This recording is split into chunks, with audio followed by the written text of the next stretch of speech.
find some demonic Owens, some unusual Owens. Wow, I'm gonna possess a Winchester.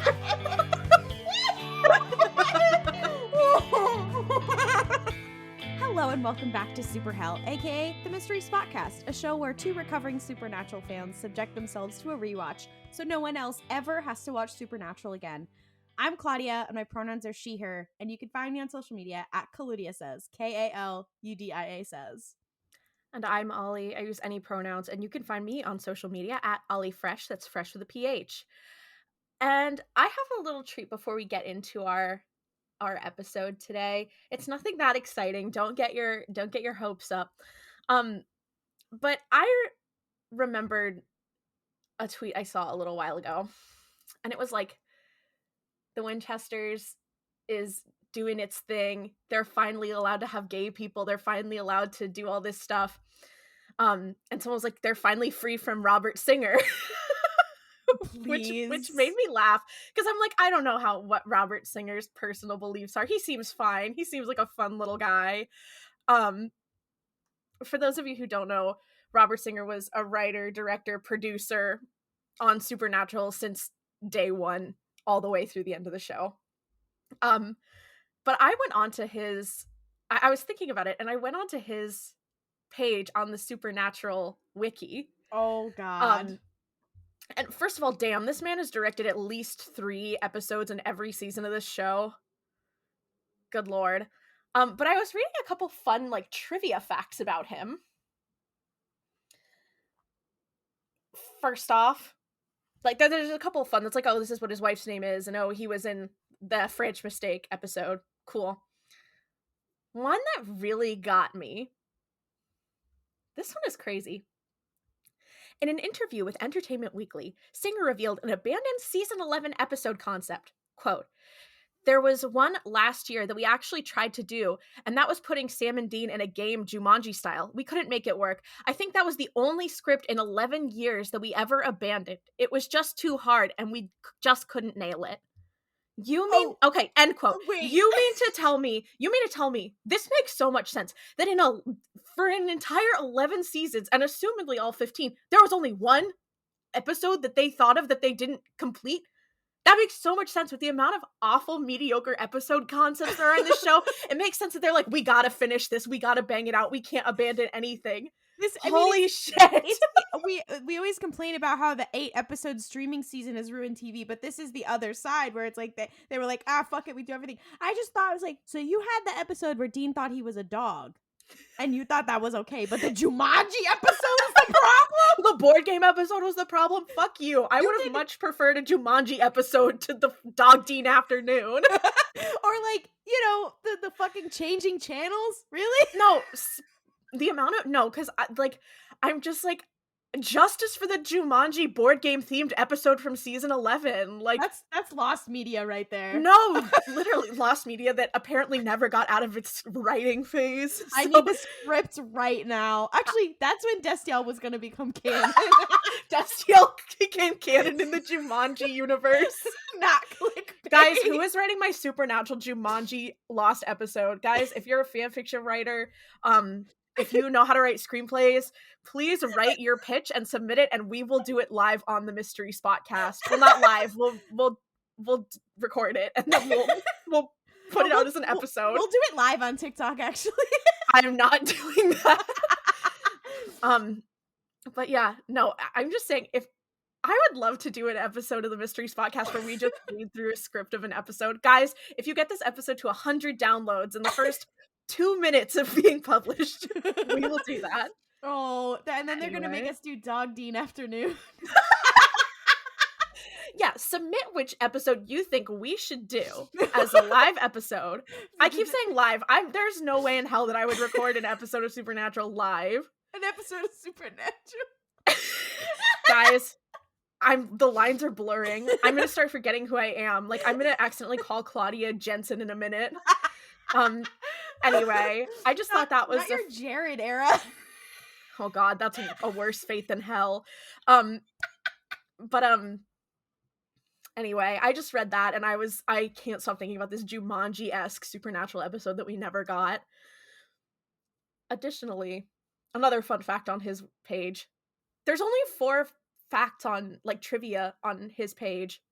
It's his wife's name, that he was in the French mistake, that lore drop, and Robert Singer told a crowd of fans in 2015 that he regarded Supernatural as, quote, just a TV show. He's not wrong. And he's not wrong is the problem. The fact that, because here's the thing, I tried to look this up to see, like, why this is significant, like, why they would put this on here. And what's really getting me is, like, I am imagining that for this to end up on his wiki page, there had to be controversy when he said it, because that was 2015. That was the height of delusion. I imagine he said that, and all of the super hulock girlies were like, it's not a TV show, it's a lifestyle. Fuck you, Robert Singer. It's like, a love story, bitch. That's what's, like, in my head is, like, what happened in order to get this on this page. I would love to know if anyone has any insight onto what happened, like, why this was significant. Please let me know. Deep supernatural lore. I need you guys to look it up. By 2015, I had basically extricated myself from the fandom. So I would love to know if anyone knows what this specific controversy is about. I'm obsessed with this. Anyway, I just wanted to talk about Robert Singer. Character Bobby Singer is named after him, but I would just wanted to talk about our homeboy Robert Singer. We talk a lot about Eric Kripke, but we don't give this man enough shit. Because unlike Eric Kripke, who was like, after season 5, I'm outie. Not Robert Singer. He said, I'm sticking it out till the bitter fucking end. Directed the last episode. So true. My God. Actually, it was funny. When I was like, is it okay if I watch these 2 episodes of Supernatural and these 2 bad episodes of Supernatural? And Claire was like, I mean, it can't be that bad. I watched the last episode of Supernatural, and I was like, true, you did. And after that, it's all uphill from there, to be honest. One of the reasons that I bring that up is because the 2 episodes that we are going to be talking about today, the first one was directed by Robert Singer, and the next one was written by him. Wow. So we're getting it's a real Rob Day afternoon. Oh. Both of these episodes are really kind of a lore drop kind of episodes. They're getting into the meat of the plot here. Yeah, and I feel like, just not necessarily like I have any beef with this in particular. I just feel like these were 2 episodes that I was like, there are some fun moments, but they didn't really leave an impression on me. I feel like season 3 as a whole, looking back on it, there were a lot of moments from season 3 that I remember, but in and of itself, I feel like it's not the strongest of, like, these first 5 seasons. Also, I will also say that these 2 episodes, they do have, wait, I forgot what I was going to say. That they had something. Women. They do have women. I will say the past couple of episodes, they were like, we're going to throw out every important white woman to the first few seasons of Supernatural. We're just throwing them all out on the board. Yeah. You like white women, you'll love season 3. Yeah. They're like, every you get a white woman and you get a white woman. Like, it's there's so much going on. I will say, like, I will say that these 2 episodes consist of about 60% of the gifts that you see of Supernatural online. Yeah, these 2 episodes, and then plus the French 2 episodes mistake. before. Oh, yeah. Like, the 4 episodes that we are going to talk about, like, that we have talked about of season 3, I'm like, damn, the amount of times watching an episode where I was like, and that's a gif. Also because now is where they start to get the color grading actually correct. Yeah. On the show. Yeah. The color grading in season 1 is probably one of the worst color grading I've ever seen on a TV show. Yeah, and I've seen Game of Thrones. Period. And season 2 is not great either. But season 3, like, now it's like, okay, it's starting to look normal. You're like, oh, thank God, we're getting there. I mean, they realized that blue-gray filter was not happening. I do fear the blue-gray filters because they were just using film. Yeah. And it was not good. It was not. Watch us we're just saying things that are not true. Did they use film for? Did you just lie? No. I do know that some of the color grading stuff, because people responded to some of our earlier episodes, some of the color grading stuff in earlier seasons is because like network TV at that time was still using film. I don't know when they switched or why. Dare I say Supernatural walked so Succession could run? Okay, this is a totally serious point. Actually, shout out to the WGA writers' potential strike. But I did see a whole thing recently about how people were like, "Why is Succession so good and so well written?" It's because they do something that a lot of network TV that was successful has always done, which is have the writers who worked on the episode, or several of them, and assistants and whatever, at least a couple writers on set when they film the episode every single time. A practice that has fallen out of favor as they have shrunk writers' rooms, created mini rooms, and basically like made it impossible to be a writer. I am very much like simplifying the issue in Hollywood right now that they're about to threaten to strike about. But also like, you know, when we talk about like Supernatural as like emblematic of network television, like I mean, my friend who wrote for an episode, she was on set for her episodes or whatever. Like it makes the difference. So Succession is good because they were like, what if we didn't reinvent the wheel of television and we did what we know works? Oh my god, instead of that's novel. Yeah, I know. It's like novel being not novel. Yeah. Surprising coming from an HBO show, considering I'm sorry, a Max show. No, because I'm obsessed. The fact that also fun fact to bring it back around, the fact that the Winchesters was like number 5 on HBO Max, the week it came out. Wait, on HBO. It came out on Max? Yeah. And it was like the number 5 most streamed show. Again, the power of gay people. Hi guys, this is Ollie in post. I wanted to let you know that we actually recorded this episode in the beginning of April, which was before we knew that the Winchesters was not getting a season 2 on the CW. So keep that in mind. We do talk about it for an extended bit, so if anything sounds like weird or out of context, considering that is why. Anyway, hashtag save the Winchesters. Get back into it. Guys, we need the Winchesters to get season 2. Also, not to be that person, but we were the first people to have a viral TikTok and several about the Winchesters. Do you think that anyone from the cast of the Winchesters knows who we are? Do you think we could get them? Guys, if you're a member of the Winchesters cast and you're listening, please come on this podcast. I would love to pick your brain. Hey, I'll go out. I have a parasocial relationship with you, okay? It is kind of crazy though. Gay people. The fact that I may have contributed to Zaslav's money. No, I hate it, but I'm also like, if that's what it takes to get casts in the Winchesters, then I'll fucking do it. I'll do it. It's much like the Percy Jackson being a Disney property and me rooting for it to win over Harry Potter. It's like, I don't care if the mouse wins. As long as they lose. I don't care if David Zaslav wins, as long as I get Castiel. No, exactly. I'm like, listen, I feel that sometimes, I'll be the first person to be like, maybe capitalism bad. However, if capitalism may not breed innovation, but it does breed Castiel. So, guys, breeding Castiel in the Winchester season 2, not clickbait. Guys, if we get this to happen, anyway. Capitalism doesn't breed innovation, but it does breed Castiel. It's our funniest line. No, because also as I was saying it, I realized where the phrase was going to take me, and I was like, wait, this is not what I'm trying to Oh my god. Oh god, that's it. Pack it up. Guys, thank you so much for listening to the Mystery Podcast. Podcast is over now. Oh my god. That was the funniest thing we will say. Karl Marx actually said that. If Karl Marx was alive, I think that he would have been a big fan of Supernatural and the Winchesters. I really think Karl Marx would have wanted the Winchesters season 2. Oh my god.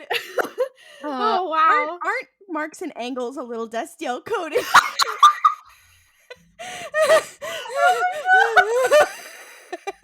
No, because I don't think that Dean could write anything that long. Love him to pieces. Dean, listen, Dean can read. Marx and Engels could have stopped the apocalypse, but Destiel would not have been able to have any meaningful contribution on the nature of capitalism. Oh, wow. Oh, it's getting so dark. It's getting. I'm seeing the light leave my eyes right now. I feel like this was the moment that our podcast was meant for. Like, this is why we became a thing. Okay. Do we want to talk about this episode of Supernatural? No, actually, I'm good. Okay. Thank you so much for listening to the Mystery Spotcast. How many times am I going to pretend to end this episode? Food for thought. Let's talk. Let's have a little conversation. You guys come on, you can sit down right here next to me, and I'm going to tell you a little story about season 3, episode 3 of Supernatural called Bad Day at Black Rock. So, it's a fun little, goofy little title. I just want to say about the title, I was thinking about BlackRock, the investment firm, the whole time, and I was like, oh, it's not that. But that's what I was thinking about, and I was like, wait, what? Huh? Anyways. Also, fun fact, the first thing in the trivia is, in the real world, Black Rock is actually a neighborhood within the city of Buffalo, New York. It's not outside of the city, as this episode would suggest. So this is a New York episode. Okay, and I do want to talk about that later, because they do go to Queens later, because I was wondering, where is the rest of the episode? So to be given the context that they are in upstate New York, and then they go to New York City. Actually, both episodes are very New York centric, because we have that motherfucker in the second episode. As the New Yorker on the episode, I'm really excited, because they do not go to major metropolitan areas that often in Supernatural. So I'm really excited about that. I know. I feel like whenever they do like a city episode of Supernatural, I'm so distracted the whole time, because I'm like, why is it not busy?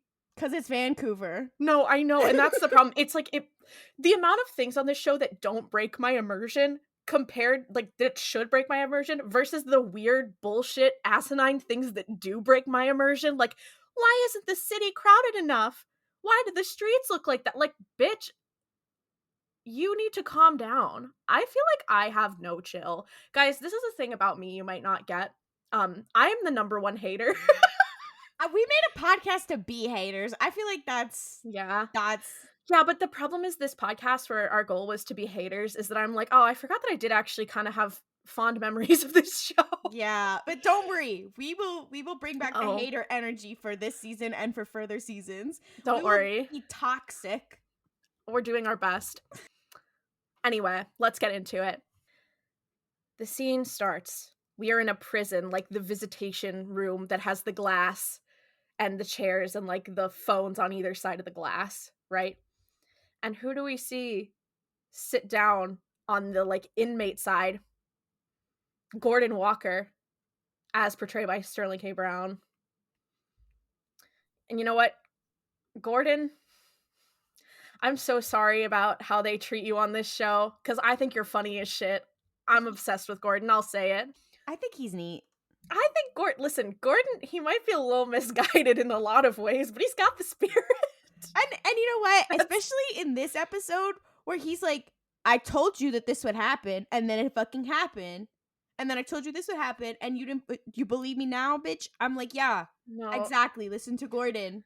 Gordon, here's the thing. I feel like when when the plot doesn't have inherent racist undertones, Gordon is a very fun antagonist. Yeah. I think it's just the fact that, like, in the context of the show, yeah, it's a bit of an issue, but we've talked so much about Gordon and how, like, problematic a lot of the aspects of the writing of his character are in nature.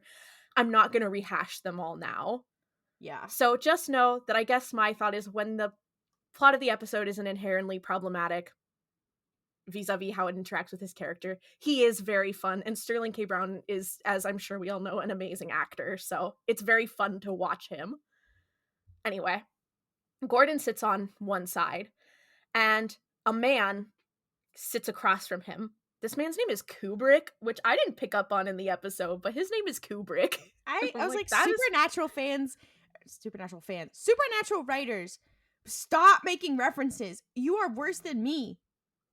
And Claudia's really bad. And I'm neurodivergent and a minor. Like, I won't shut up. You're the first, like, late 20s minor. Like, I'm hyper fixated on something and I won't shut the fuck up about it, much like Dean Winchester, because you people won't stop with the reference enough. Anyway. Oh my god, so true. Anyway, this hunter, his name is Kubrick, he sits down across from Gordon, and he's like, I gotta tell you about the Hellgate that opened up. We did all this research, and he's telling Gordon, because Gordon's been in prison this whole time, so he's telling him about how a Hellgate opened and how, like, hundreds, maybe more, of demons have flooded the world and are fucking shit up. And Gordon goes, and was he there? Was Sam Winchester there when it happened? And Kubrick's like, well, a friend of a friend knows Bobby Singer, and he said that Sam Winchester was there. The Winchesters were both there, but they were trying to keep the gate closed in Wyoming, so it was not because of them. And Gordon's like, no, he was there. It's not a coincidence. I don't believe it for a damn second. Sam Winchester, I don't think he's even human. He must be killed. And I was like, imagine how much sooner this show would have ended if Gordon had gotten his way. No, literally. And here's the thing. He's like, I don't think he's human and I think he should be killed and he's at the center of it. And you're like, yeah, and you're correct. Absolutely. And okay, probably... to be fair, it's not his fault, but he is at the center of it. Yeah, I mean, yeah, but I'm just saying is like, yeah, you know, Satan probably wouldn't have been risen like 18 times if he had just, yeah, you're right. Morally, who knows? But you're absolutely correct. You know, factually, he's right for the wrong reasons is the problem. Yeah. But anyway, this hunter is like still kind of apprehensive, but kind of nods and agrees and goes to leave. Then we cut to a scene that is really funny because it is the Impala. It is racing down the street and Sam and Dean are arguing. And Dean is like, are you, like, why would you trust Ruby? I can't believe you had this conversation with her. Ruby, who for you guys who are listening, is the blonde woman from the previous two episodes. Yeah. And the fact that not at any point did she tell Sam that her name was Ruby. So I don't know how he knew it to tell Dean that her name was Ruby. Because I remember in the first, like, 2 episodes that we talked about it, I was like, oh, I bet there's going to be a reveal, so we should not say her name is Ruby, even though we know it because we've seen the show. And then Sam just, I guess, knows it. Maybe she told him off screen, but... I thought I hallucinated because I was like, oh, they started referring to her as Ruby. Wait, hold on. No, there's no point where this blonde woman, who is a demon, who we talked about in the last 2 episodes, go back and re-listen if you can't remember. The blonde-haired woman, her name is Ruby. Her name is Ruby. We get the name for the yellow-eyed demon later on, but yeah. Ruby... by the way, her name is Ruby. Fuck if I know. Apparently Dean is the only bitch who knows anything around here. It's wild. But he's like, I can't believe you would talk to her. I can't believe that you would, like, not take her out, that you would indulge in any of this. That's ridiculous. And Sam is like, well, we can get information from her. Like, we can get information about these demons. There's a whole army that we don't know how to deal with, and she can help. And she can help with your deal. She can get you out of your deal with the Crossroads demon. And Dean is like, oh my god, is there anything else you aren't telling me? And Sam is like, oh no, because he's hiding the fact that Ruby did tell him that all of his mom's friends had died in mysterious circumstances. So he is hiding that fact from Dean, just so you know. But anyway, Dean clearly is starting to get frustrated with, well, he was already frustrated, but Dean is clearly angry at Sam. And he's like, we can't trust her. And Sam's like, well, I'm not a freaking idiot. We can use her. I'm not going to trust her. And it looks like Dean is about to try to fight back on the, like, you know, you can't save me because blah, blah, blah, whatever. But as that is happening, a phone starts ringing. Like a cell phone. And Sam is like, oh, that's not my phone. It must be yours. And Dean's like, oh, that's not my phone. Here, check the glove box. I think it might be Dad's like emergency phone. I keep it on just in case any of his old contacts try to call. And Sam looks in the glove box and he looks in the glove box and he finds it. And he answers. And we hear Sam's part of the conversation and he introduces himself. He's like, yeah, this is I don't remember what fake name he uses, but it's a fake name. And he has this conversation with this person on the other side of the phone. And he hangs up and he's like, did you know that Dad had like a secret like storage unit? And Dean was like, oh man, you work with the guy for how long? And it's like, I barely even know him. I don't know. I didn't know that. And Sam's like, yeah, well, someone just broke in, so we need to go check it out. So they go to this storage unit that's in Black Rock. And they go in, and this is like I don't know how many storage units are sealed by like chain link fence. I guess that's like how some of them are, but it was funny. I don't watch a lot of Storage Wars, sorry. Yeah, it was very giving Storage Wars. Oh my god, Supernatural Storage Wars AU with John Winchester. I like Storage Wars AU. That is so powerful. It's in the universe with Drake Rogers, John Winchester, instead of being Hunters. Now that I like. Okay.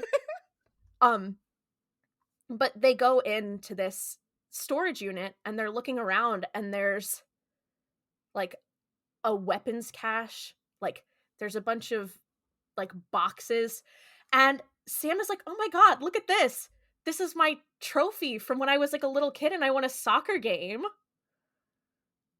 And they're like, oh, and he's like, why would Dad keep this? Like, that's crazy. And then Dean's like, oh my god, look, my first sawed-off shotgun that I made all by myself when I was in 6th grade.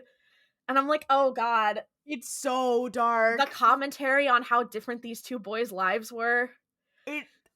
Every fanfic writer saw that and went, all right, I need to cook. I need to cook. Also, the fact that I do think it is funny when they're like, yeah, John actually did keep like that kind of stuff.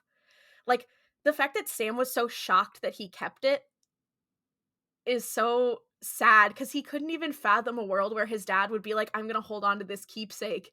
He is just so shocked that he would do that. It's very reminiscent of the time where Dean knew that it was a demon and not his dad because his dad was nice to him. I'm like, John, even when you are a good person, you suck. It only highlights how you were a bad person.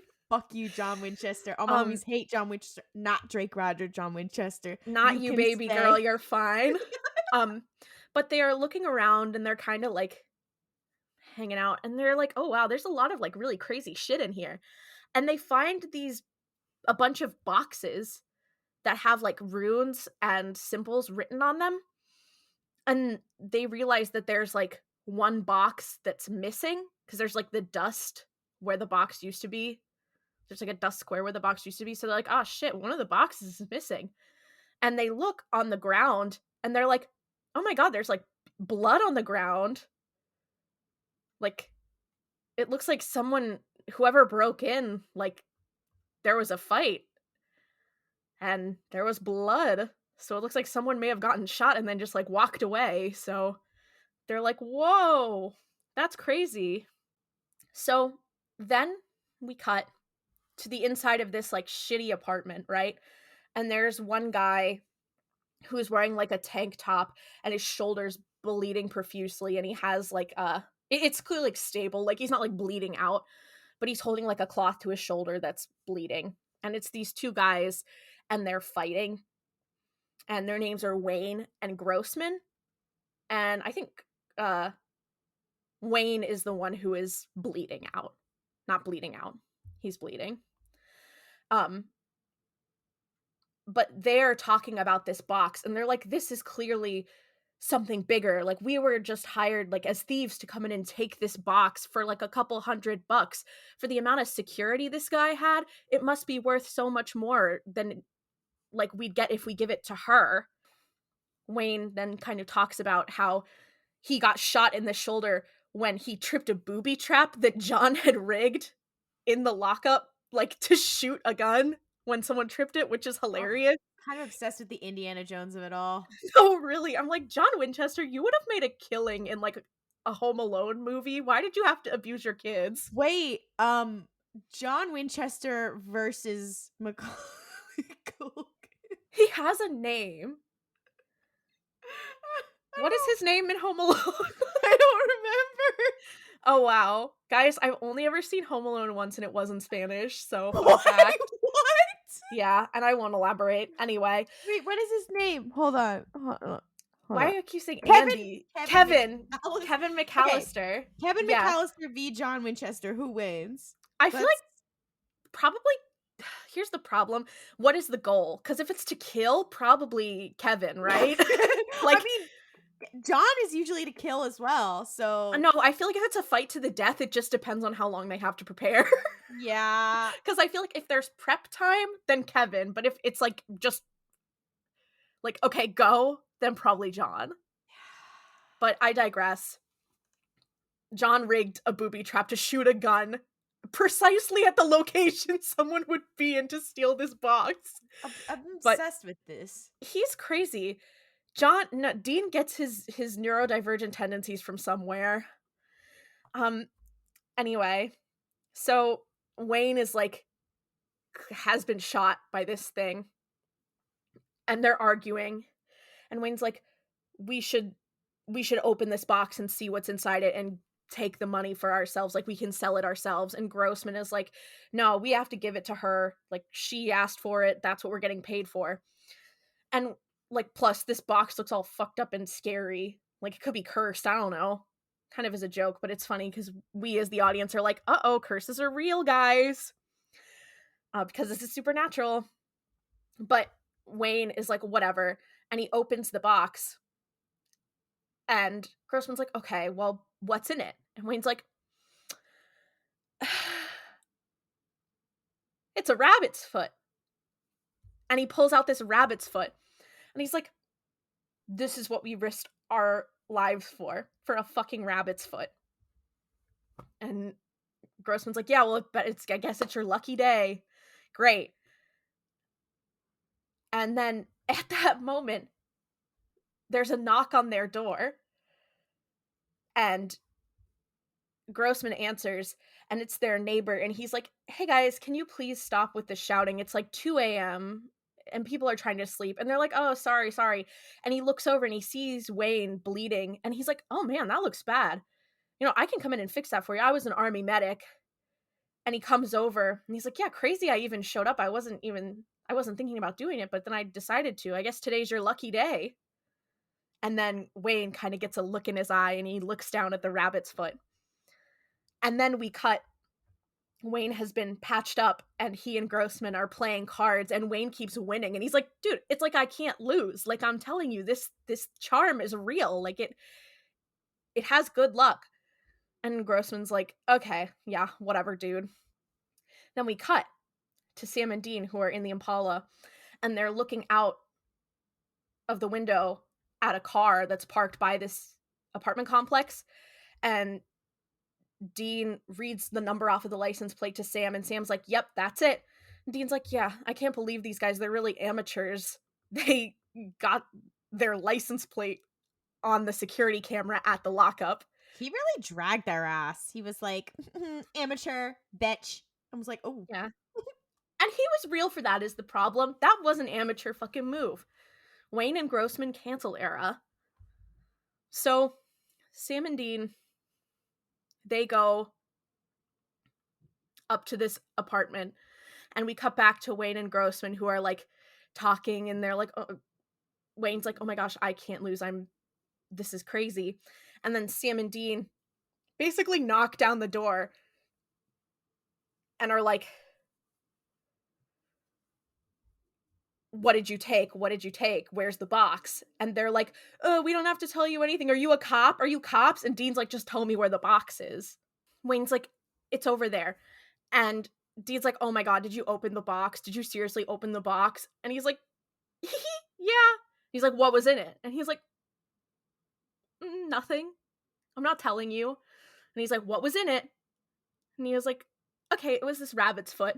whatever. And they kind of get into a little scuffle. And Sam grabs the rabbit's foot. And they take the box and they leave.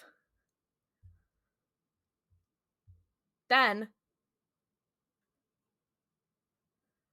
we see Wayne and Grossman,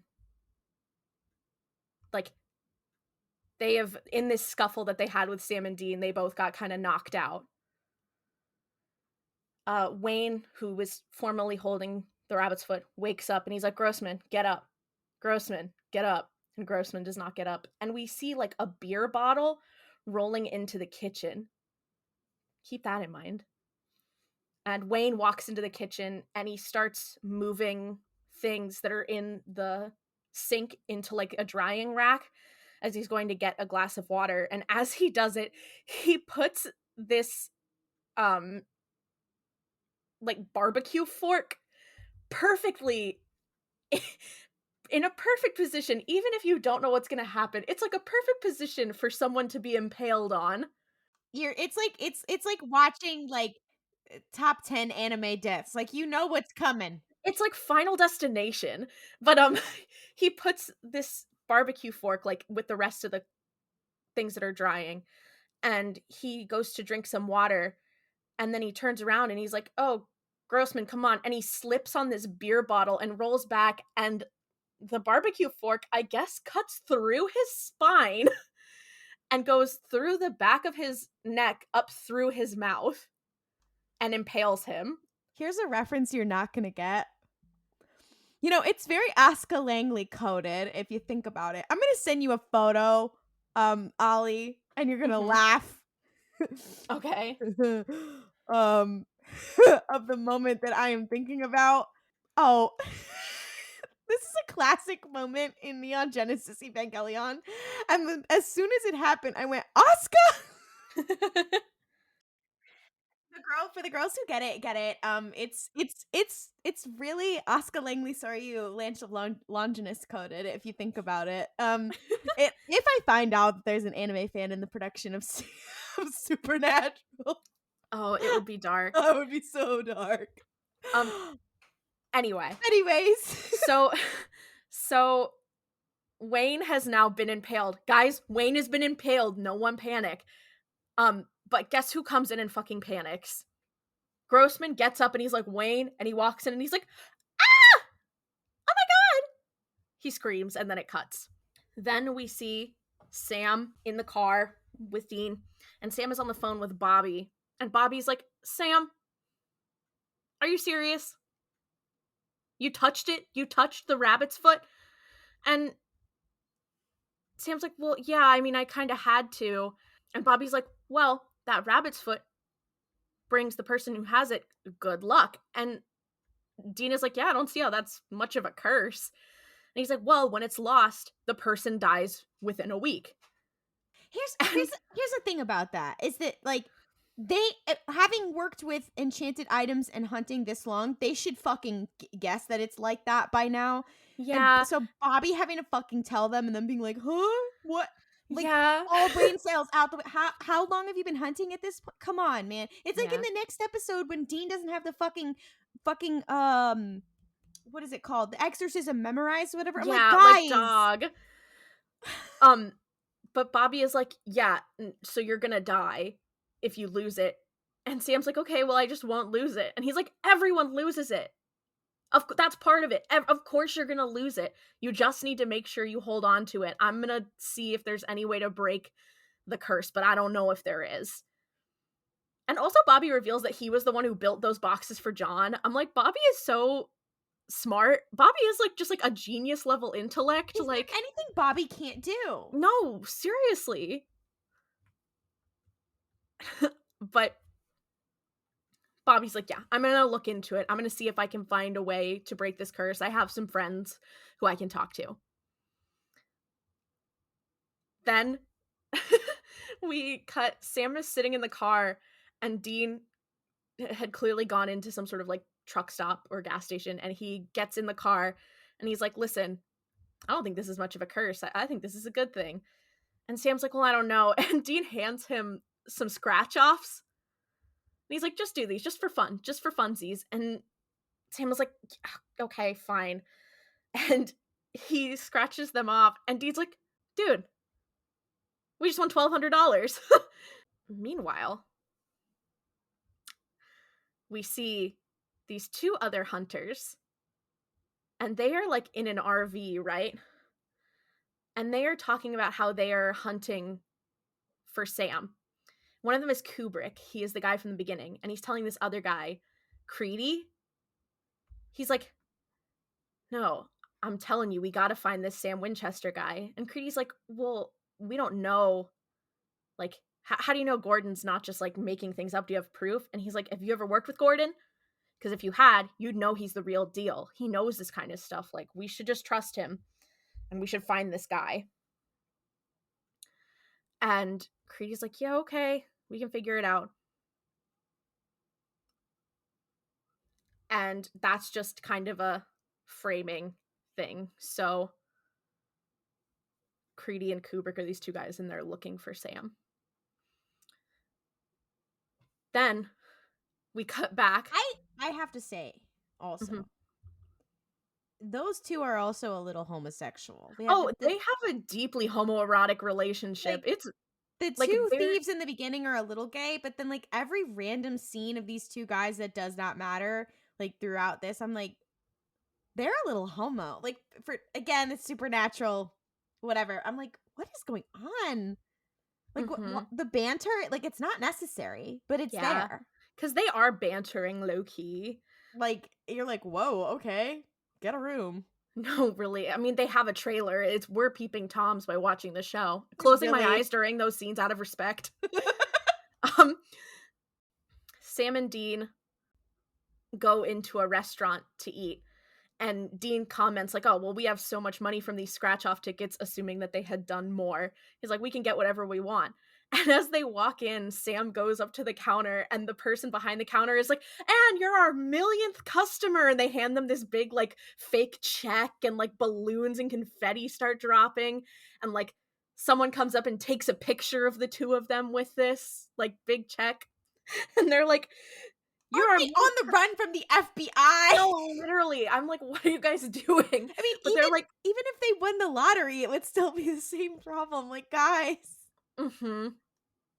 But they're like, oh my gosh, haha. So they get this free meal, and they win a year's worth of free food. So Sam and Dean are sitting there, and they're eating, and Dean's like, yeah, this is not a curse. This is amazing, Sam. This is awesome. And then the waitress walks over, and the waitress is like, oh, here, do you want more coffee? Clearly giving Sam eyes. And she goes to pour the coffee, and she spills it a little on Sam. And she's like, oh my gosh, I'm so sorry. And she starts like to kind of wipe off his, like, she wipes it off of his jacket and then tries to wipe it off the table, and she keeps apologizing. And he's like, oh my gosh, no, like, don't worry about it. It's not a big deal. And she turns around and she kind of gives him a little look over her shoulder, and Dean's like, dude, if you are ever gonna get lucky, now's the time. I also have to say, it's so clear she's wearing a wig. Like, oh, it is the most wiggiest wig I've ever seen. I mean, other than Sam's wig in the finale, to be honest, it is the most obvious Party City wig. No. And also, another thing, just so you guys know, she's played by Lauren Cohen, who you may know as Maggie from The Walking Dead. And at first I was like, oh my gosh, what are you doing here, silly? But she's playing this waitress, right? And she kind of turns away, and she's kind of flirty, and she leaves. And Dean's like, yeah, well, if you ever were gonna get lucky, now would be the time. And Sam kind of makes a little face, and then he goes to drink his coffee, and he drops it, and it shatters, and he spills coffee all over himself. And both of them are like, oh, that was not very lucky. So Sam, like, checks his pocket, and the rabbit's foot is not there. And they're like, oh my god, the waitress. And they get up to go run after her. And we see this scene of her walking away from the restaurant, and she pulls off her wig, which was like, had like a very blunt bob with like black bob. and she has this naturally brown hair. And I'm like, first of all, why was she wearing a wig? Like, Sam and Dean don't know who she is. She did not need to wear a wig. But she also throws the wig in the garbage, and I'm like, girl. You know what? It's a Party City wig. It's fine. That's true. But then we look and we see that she is holding the rabbit's foot, but it's wrapped in a towel, the same towel that she was using to pretend to wipe Sam down after she spilled coffee on him. So Sam and Dean run out of this restaurant to try to chase after her, and there are so many gifs of this scene, but Sam and Dean are both running like towards the camera, and then Sam just slips and falls on his face and scrapes both his knees. Which is like 7 feet because he's that tall. Yeah, and Dean's like, oh, I guess your bad luck is like really starting, huh? And Sam's knees are all like bloody and scraped, and he's like, oh, this is not good.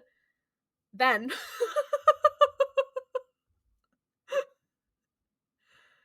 we cut back to these two guys, Kubrick and Creedy.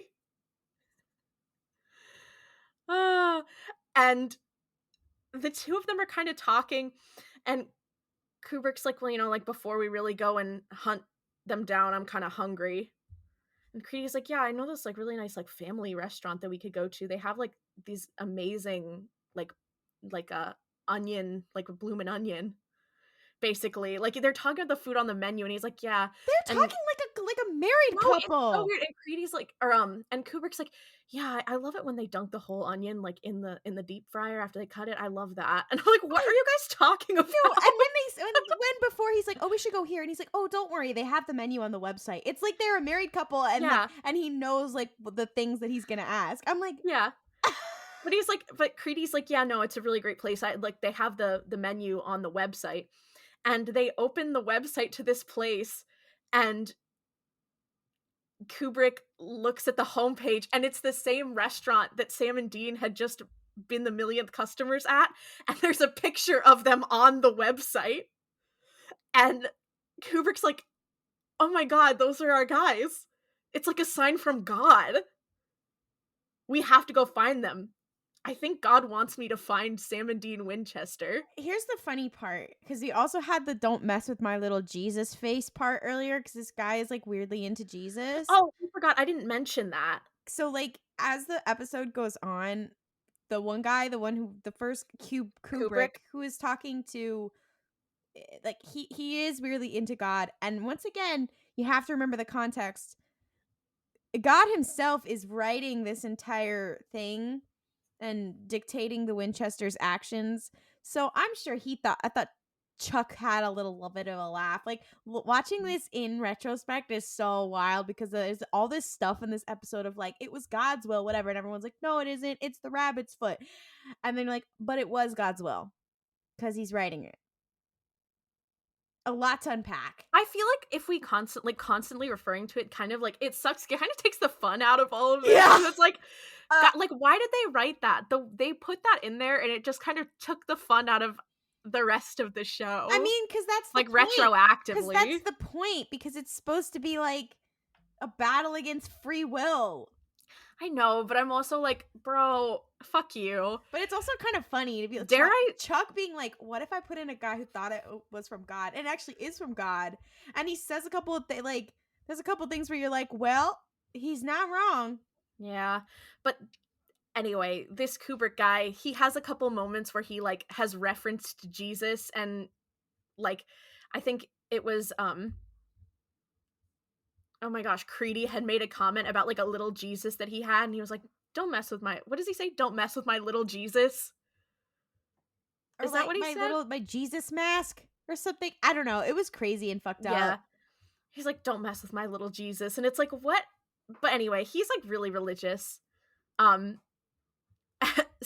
he sees this picture of Sam and Dean on this website, and he's like, I think God is trying to get me to find these people. This is a sign. And it's very funny. Anyway, we cut back to Sam and Dean. They have gone back to the apartment of this guy. Well, I guess now singular guy of Grossman, now that Wayne has perished. And we see Grossman, like, pouring one out onto the floor of the apartment. And he's like, for Wayne. And A little gay. A little gay. A little. But Sam and Dean show up and they come inside and he's like, guys, just leave me alone. And Dean's like, yeah, we heard about your friend. I'm really sorry about that. And Grossman's like, yeah, whatever. And he's like, well, you know, it wasn't an accident that killed him. We know that. That same thing, that rabbit's foot he found, was cursed. And now my brother, who Sam then trips and falls. And Dean's like, my brother is now, has that same curse and he's gonna die. Same way your friend did. If you don't tell us. And Grossman's like, I don't have to tell you anything. And he's like, well, we just need you to tell us who your seller was, who she is. Who is this person that you are going to sell this rabbit's foot to? And Dean's like, I can read people. You know, I have this thing. And I can tell that you're not a killer. I have this thing. It's called autism. Every time he said it, I was like, uh-huh. But he was like, you need to tell us who it is or my brother is going to die. And Grossman kind of looks back and forth and then looks up and goes to tell them. And then we cut to Dean, who's on the phone with Bobby. And Bobby's like, what do you mean the name is Lugosi? And Dean's like, yeah, Lugosi, that's what he told us. And Bobby's like, oh, damn it, that's probably the code name for Bella. And Dean's like, Bella Lugosi? Oh, Dean, you should fucking talk considering the code names you use. But Bobby is like, yeah, that's a code name for Bella. And Dean's like, Bella Lugosi? And Bobby's like, no, Bella Talbot is her name. And Dean's like, oh, what, is she a hunter? And Bobby's like, well, no, far from it. She knows a lot about, like, the world of the supernatural, but she's not a hunter. She's a thief. She steals, like, supernatural items for wealthy clients and then sells them for an exorbitant price. And as this conversation is happening, they are walking down, like a street.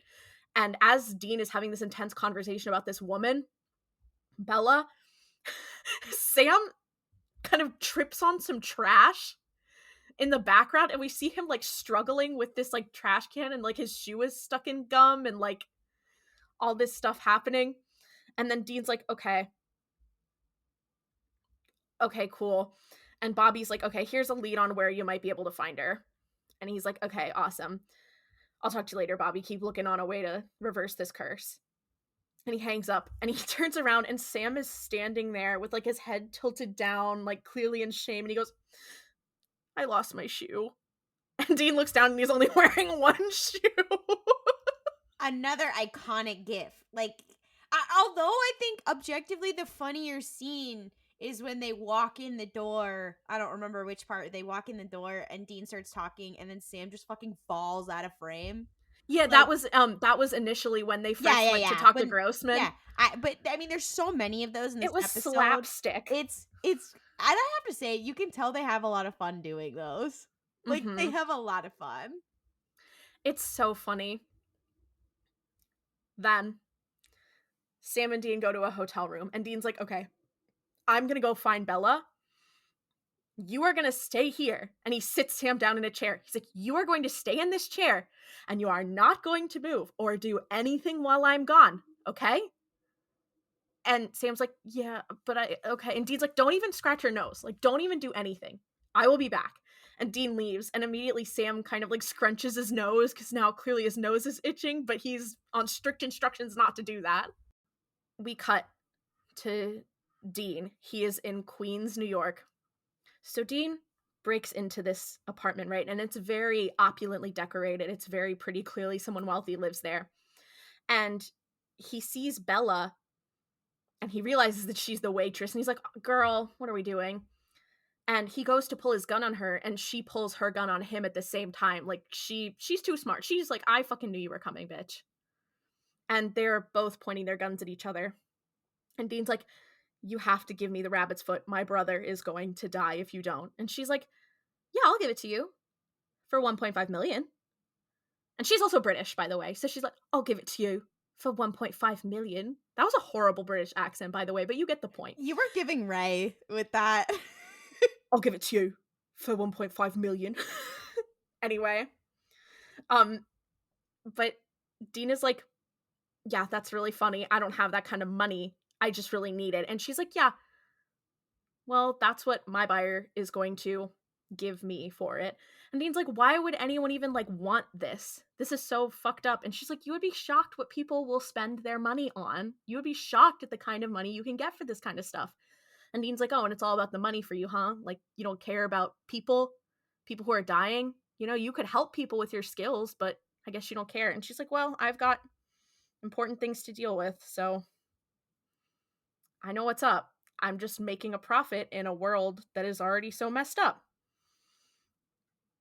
And as they are kind of having this conversation, they're kind of circling, and then they kind of make a move to fight, because he kind of is like, okay, I'm sneaking around, and she goes to shoot him, and the bullet like bounces, like he leans out of the way and the bullet like bounces and ricochets off the walls, and he holds up the rabbit's foot and he's like, yeah, you're not the only person with sticky fingers around here. He was in his Slay era. No, he was. And she's like, oh, and she tries to like fight him and stop him, but she keeps missing because he has the rabbit's foot. Now he's lucky. So Dean just like leaves. Like, he's like, bye bitch, you can't stop me, I'm lucky. It's so funny. Yeah. Oh, also the fact that she has an apartment in Queens, because I was saying this earlier about New York, but like I kept looking out the window during all these scenes. Hi, I live in New York City. And so I was like, oh, I forgot that a part of like when we meet her, she lives in New York, whatever. And the fact that they're like, oh, we gotta go to Queens, and I was like, okay, where in Queens is she? Like, I just have so many questions.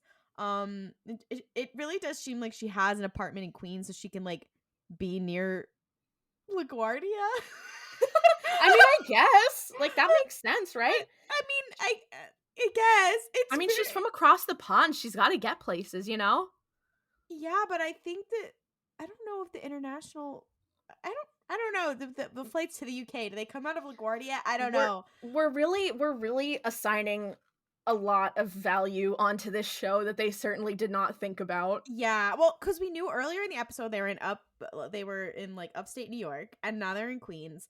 And what's just funny to me is that it's like, oh yeah, like I'm just imagining the Winchesters in New York. Anyway, I think it's funny. Many thoughts. When will the Winchesters go see a Broadway production? Oh. I would love to see Dean Winchester reacting to Cats on Broadway. I feel like he would say something like weirdly horny, and it would be like, what the fuck is wrong with you? Why would you say that? Sam Winchester is seeing the last 5 years. I can't do this. We know Sam was a theater kid. He was in Our Town, remember? Oh my god!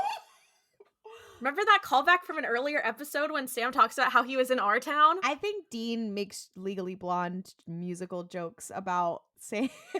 I would know, because he's making references to the movie, and then he I feel like Legally Blonde is a movie Dean Winchester pretends that he hasn't seen, but he has seen it and he actually really likes it. He can quote every single line. And then he finds out that there is a musical about it, and he's like, well, that sounds stupid, I don't care. And then he does listen to it without telling anyone, and he secretly really likes it, but he doesn't want to say it because he's embarrassed. And he can watch the whole thing because they did a full filming of it. They put on MTV that's been on YouTube for years, and so he knows every line.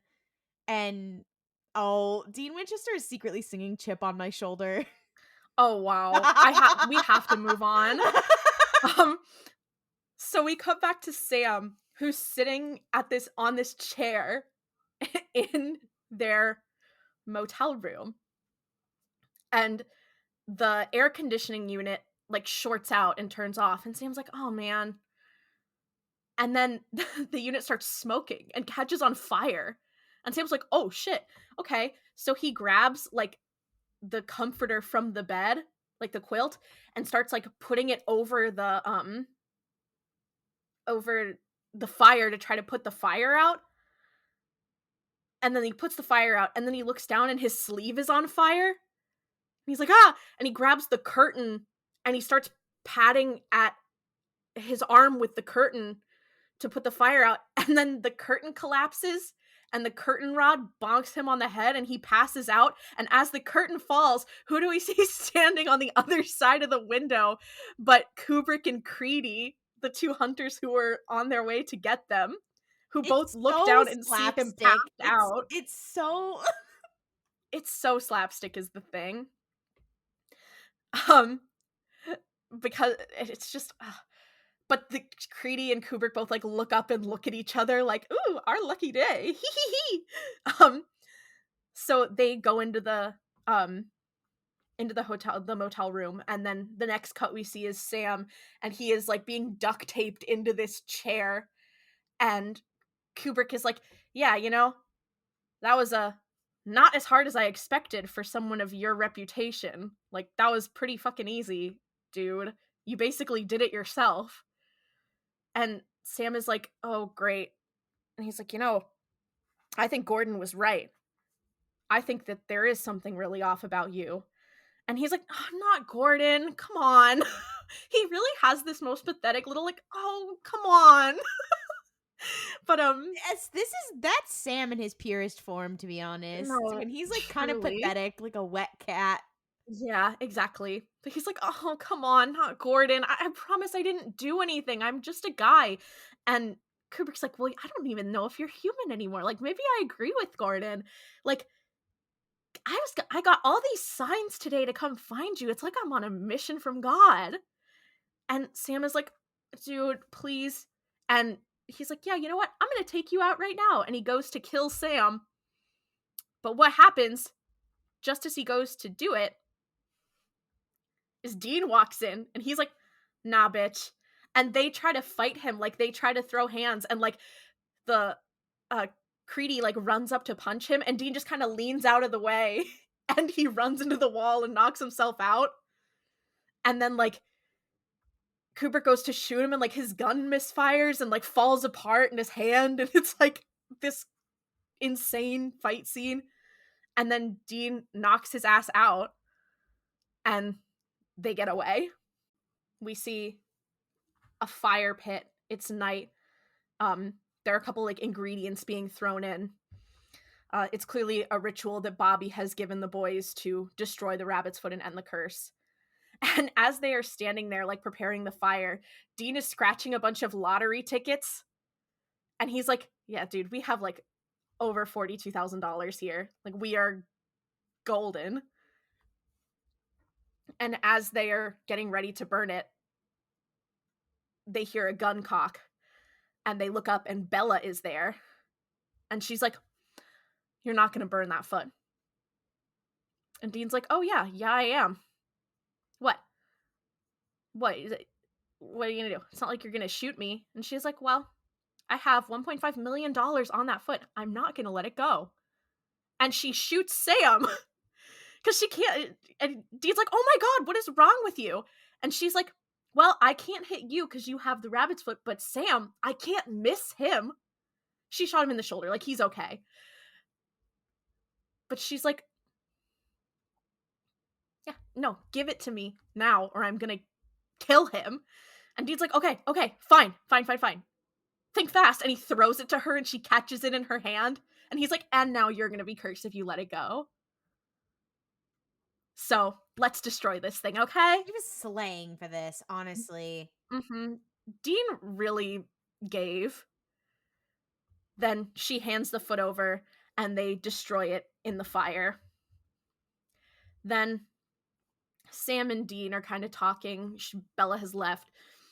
And Dean's like, well, that was crazy. Well, at least we got all this money, right? We got these lottery tickets and And he goes into his pockets and he's like, where are the lottery tickets? No. And he realizes that Bella had stolen them. And we see Bella driving off in her car with these like $42,000 in lottery tickets in like on the middle console. And it's just such a goofy little ending. It's I mean, this is also where we have the iconic quote of him going, "I'm Batman," and like she's clearly supposed to be this sort of Catwoman character compared to him, and you're like, there is a scene where Dean is one scene I forgot to mention, when Dean is fighting those guys, Creedy and Kubrick goes to shoot him, and Dean grabs a pen and throws it, and it lodges itself perfectly in the barrel of his gun. so and he's looks at Sam and he's like, "I'm Batman." He's so like, he's having the best of time, and you know what? I would too. You know what? Good for him. He deserves it, especially because he's gonna die soon. Yeah, he's on death's door. Yeah, but it's clearly setting her up to be this like Catwoman-y kind of figure. But there's one more scene in this episode. We return to the prison. Gordon is there. Kubrick is there. And he's like, "I met this Sam Winchester guy. I met both of them, and I believe it. I believe you, Gordon. I'm sorry I doubted you." And Gordon's like, "Okay, good. I'm happy you're on my side." And he's like, "Yeah, I'm on a mission from God, because there were all these signs that God was sending me, telling me what to do." And Gordon clearly is like, "Oh, okay." Because Gordon like makes a face of her, so he's like, "Right. Yeah. Good. I'm happy to hear that. First, before we can do anything, we gotta get me out of here." And then the episode ends. So I'm like, Gordon is truly like, "Okay, if you want to chase your bliss, if this is how you want to twist it, I don't give a fuck. As long as you help me escape prison, it's fine." I'm kind of obsessed with him. When I say okay, Gordon is kind of slay, I mean it. Like, when he's allowed to be in his villain era and it isn't like weirdly racist, I'm like, so true.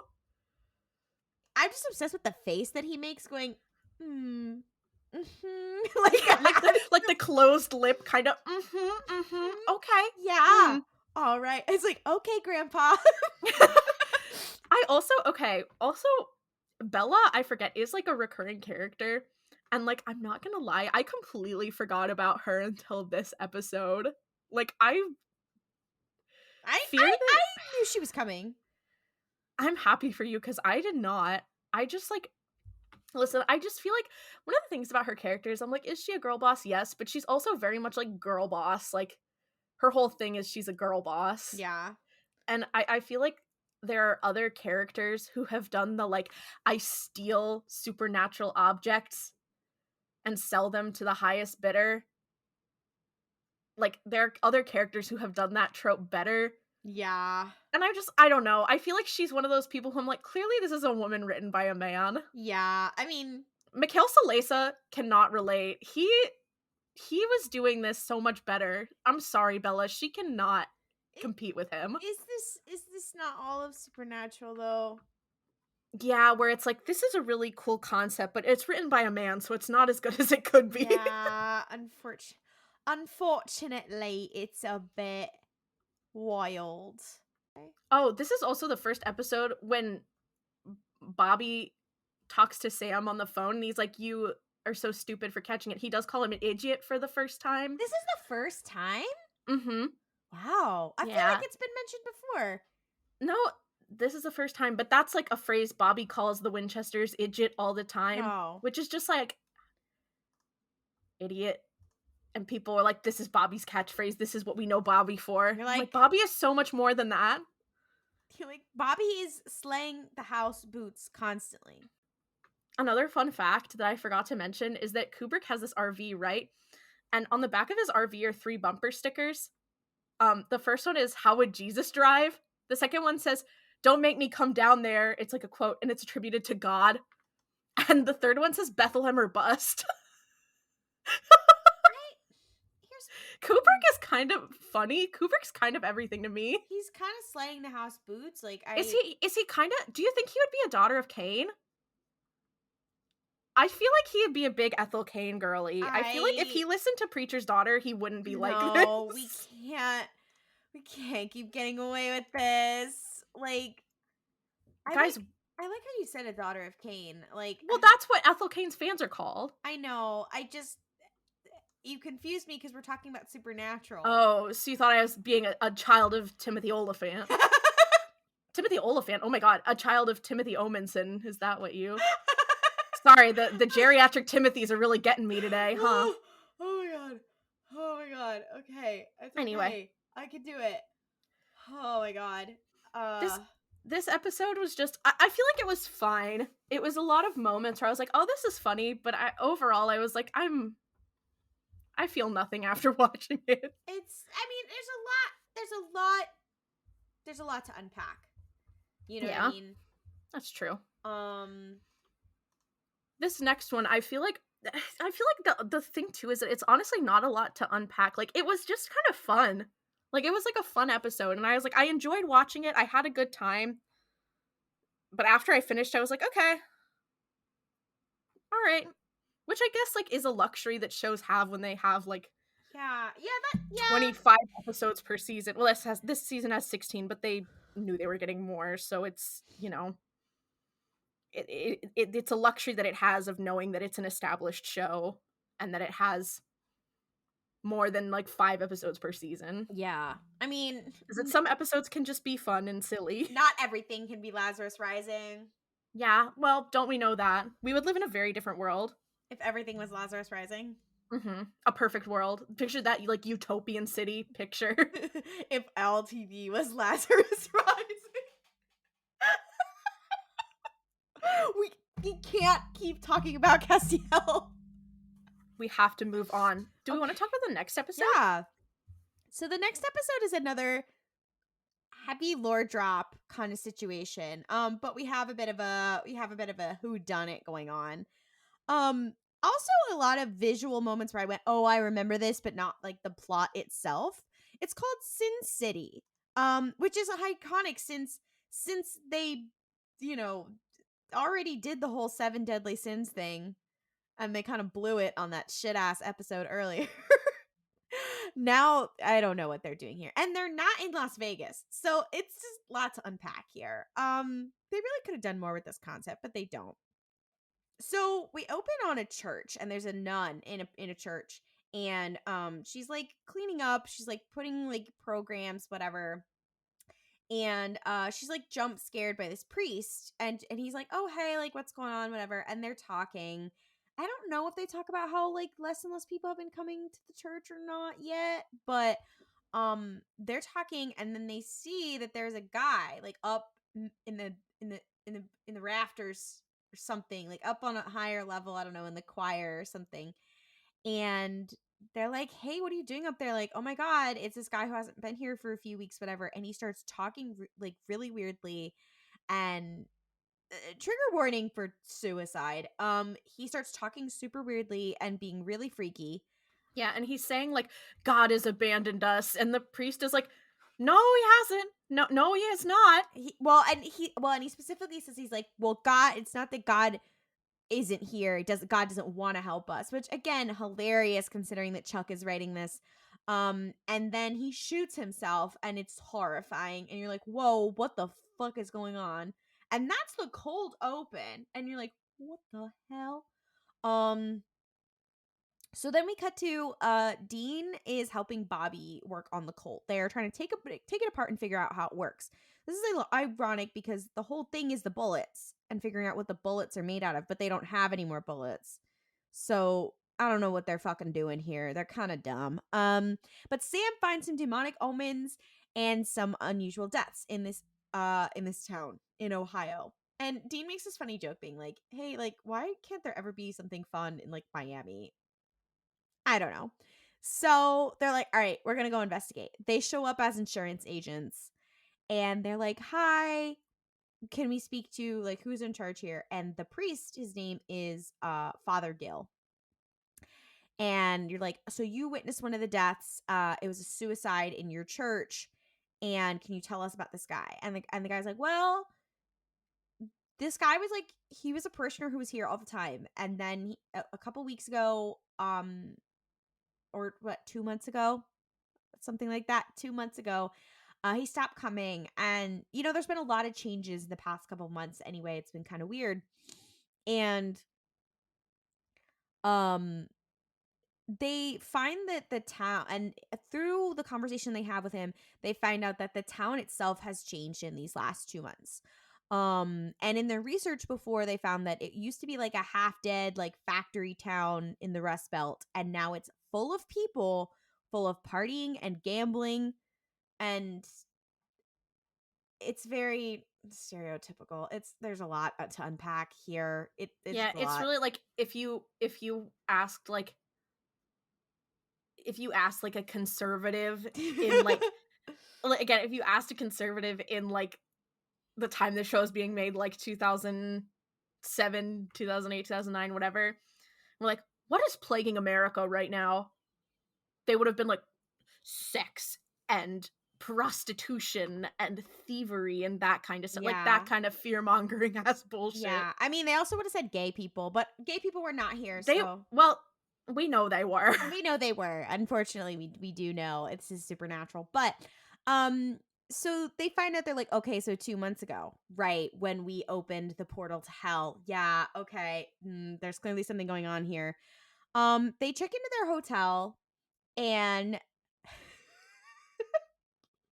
Bro. oh Lord.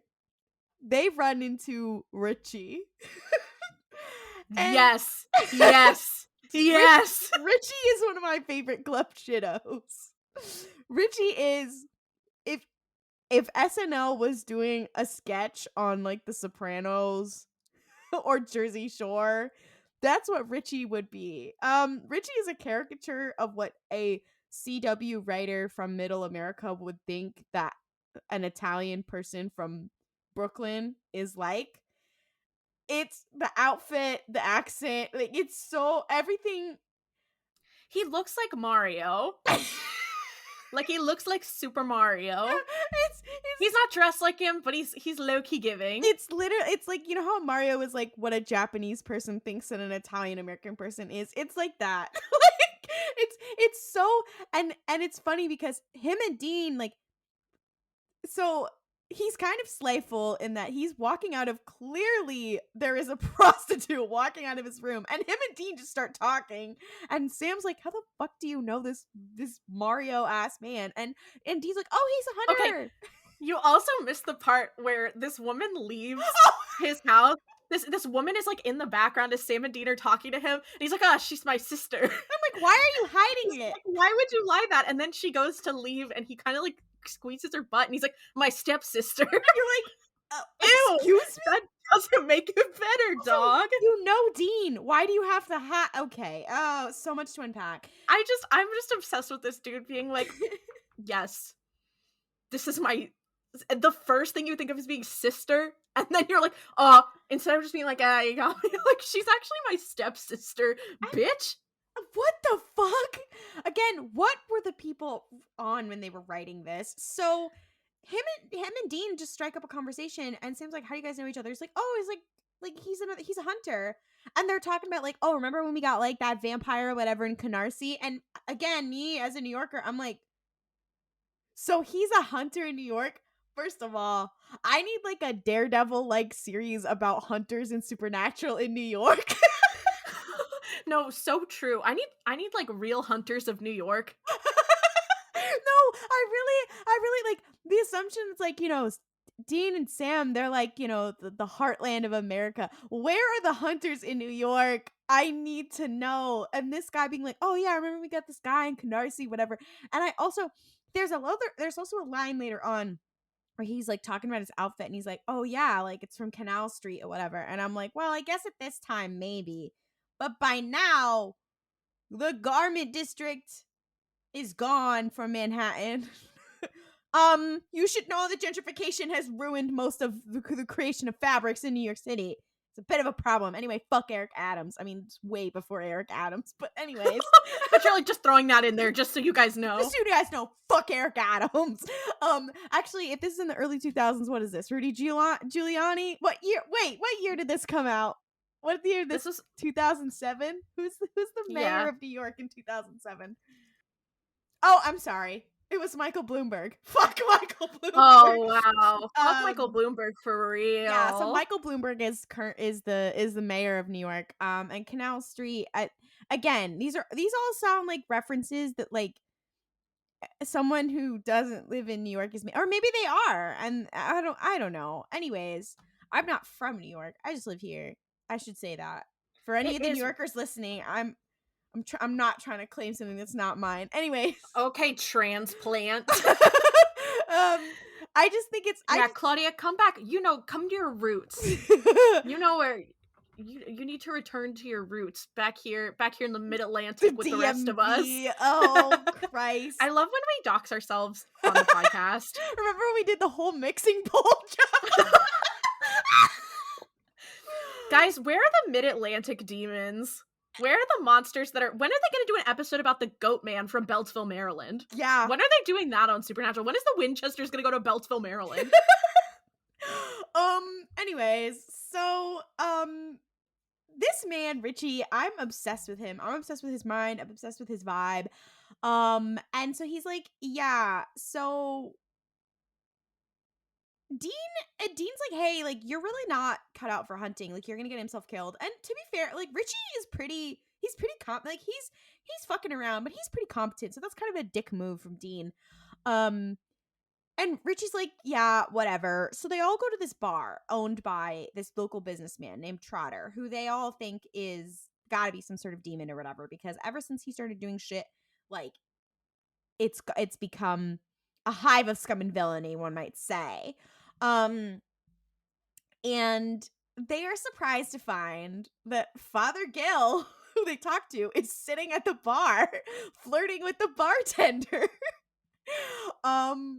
And okay, I'll say a lot of things occur in this bar. A lot of things occur. It's a lot of things are. It's like you'd think this was the only place in this town, and to be fair, it kind of is low key. Yeah, a little bit. Also, the level of 2000s fashion, it's like a caricature at this point. It's like stuff that was out of fashion even by 2007. The things they are wearing are like straight off a Disney Channel red carpet, but it's like they're adults. And there's so much happening. At one point, Dean says something about a woman's ass that could fit on a nickel, and I'm like, okay, lot to unpack. To unpack. He says that about the bartender? About the bartender, and then he says that, and then who turns around and is like, oh, is that right, son? It's the fucking priest. And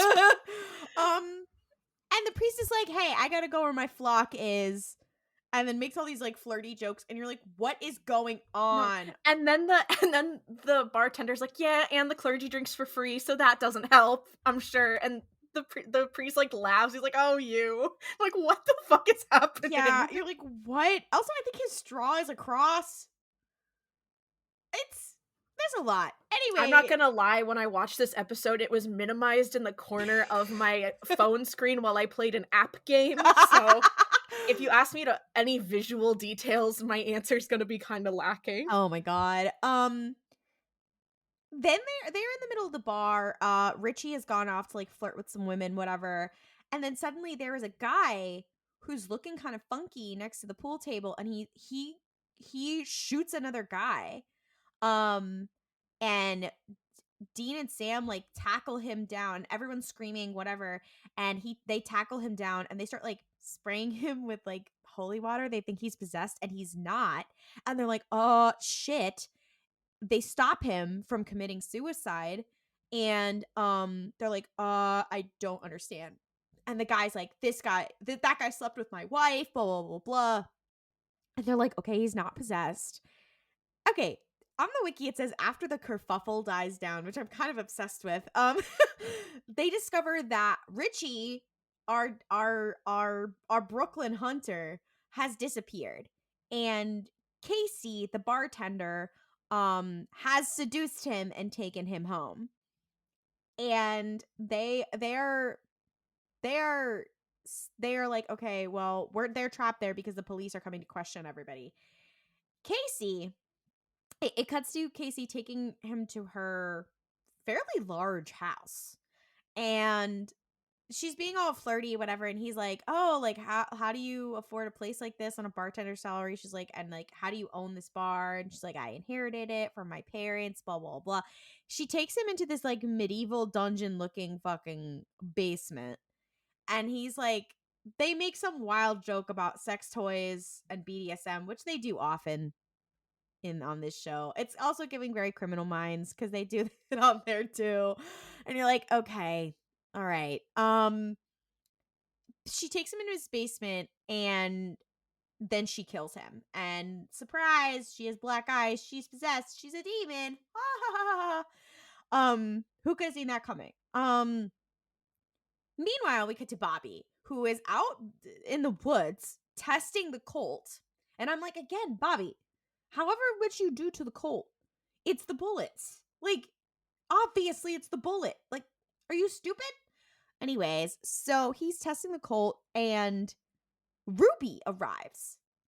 And he's like, excuse me, what are you doing here, you fucking demon? And she immediately shows him that she's a demon, which is crazy. And she offers to help him, like, work with it, and which is wild. I don't know, why does Bobby listen to her? Like, Well, because she's like, okay, fine, what are you gonna do? Shoot me? And he's yeah, like, okay, and he shoots her and nothing happens, and she's like, okay, so are you gonna let me help you fix it now? yeah. And she's like, what are you gonna do? You gonna give me a ticket? You gonna arrest me? So what are you gonna do? No, because I know I was talking shit about this show for introducing all these capital G girl boss white women, but I'm like, Ruby, I do love. She is sassy. She is serving. And I will say, Ruby 1.0 is better than Ruby 2.0. I'll say And it. and what if I agreed with you 100%? I'm so sorry, Sorry Jared. to the brunettes, but No, I Ruby's love where them. it's at. There aren't enough blonde women. Hollywood, there aren't enough blonde women. Can we please get on that? They're being discriminated against. Period. Period. It's very funny. He shoots her in the chest, and she's like, "Oh, that kind of tickles." And she's like, "Now you have to replace my shirt." It's kind of funny. Yeah, and he's like, well, what do you even want? And she's like, well, first of all, I want a new shirt, because now mine has a bullet hole in it. Second of all, I want to help you, because I also don't like that there's so many demons running around. And she's like, I actually just, like, hate my coworkers. And you're like, so true. This is making me think about Krabby. Guys, Krabby real. Bobby being Rowena's son-in-law, so real. I kept thinking about Crowley a couple times, because they do talk about, like, the organization of hell in this episode, and I was like, they need Crowley for real. It was a mess. So Dean's like, okay.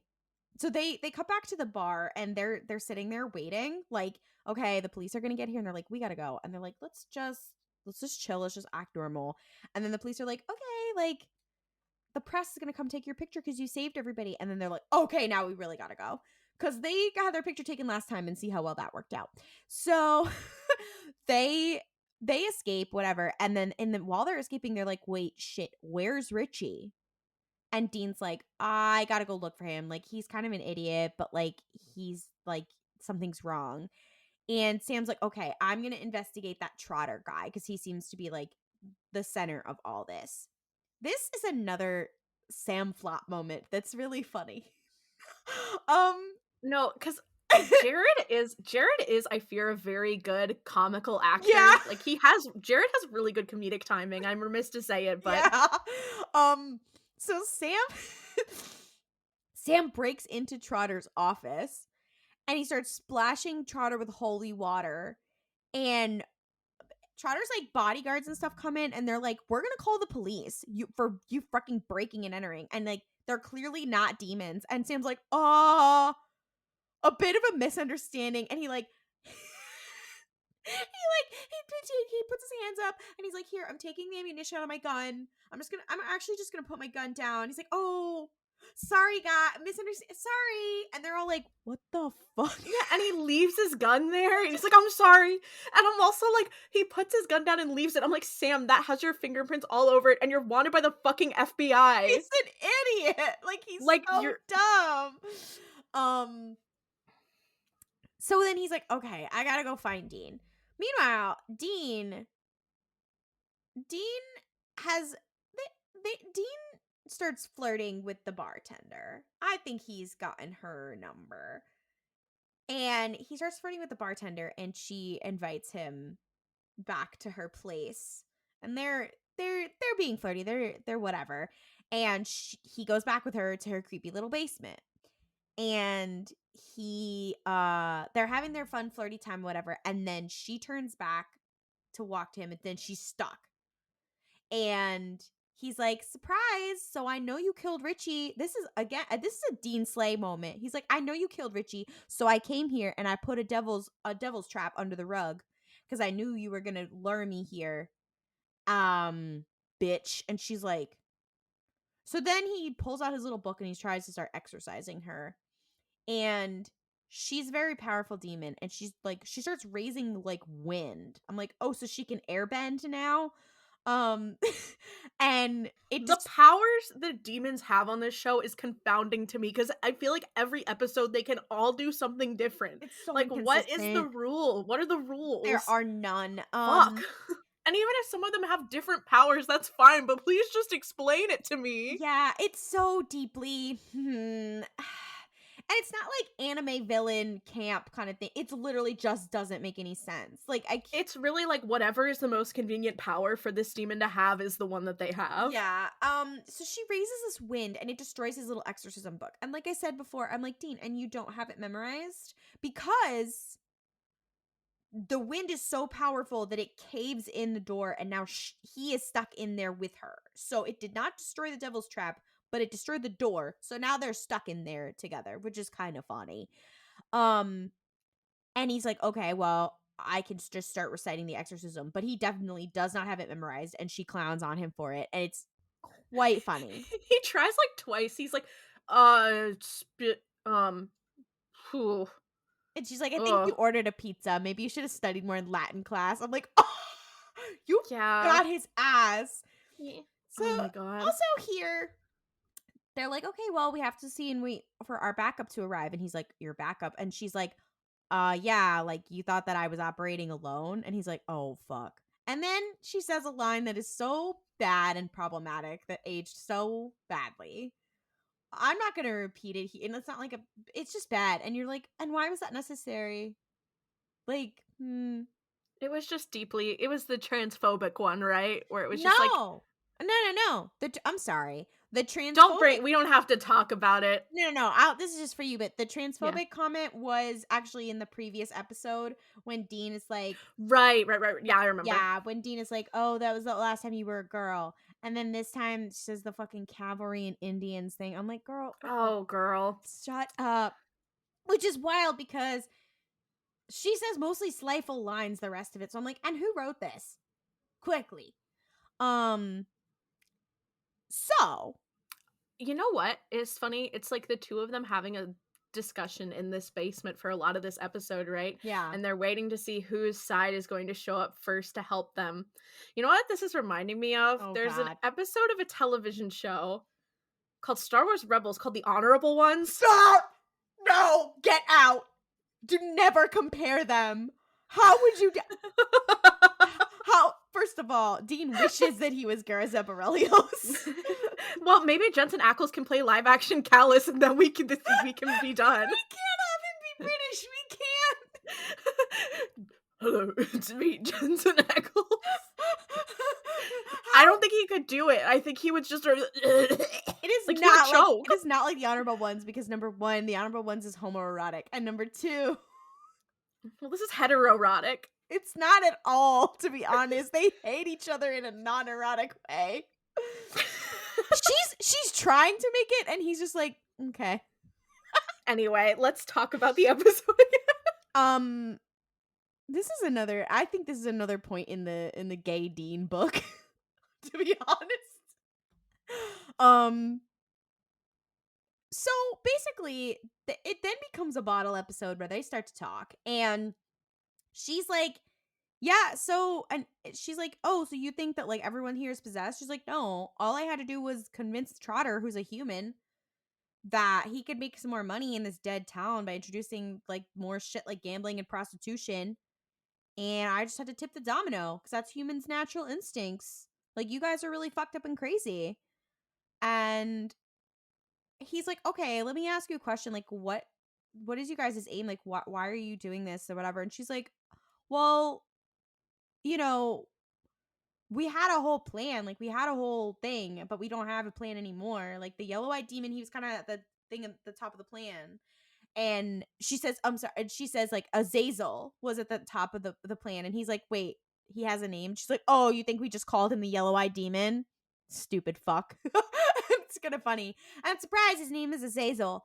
And she's like, yeah, like, we had a plan. And I was ready to follow him. And the whole plan was that, you know, everybody was supposed to get behind Sam. But Sam's not stepping up to the plate. So now you just have hordes of demons that are fighting each other for power, which is far worse for you guys, the hunters.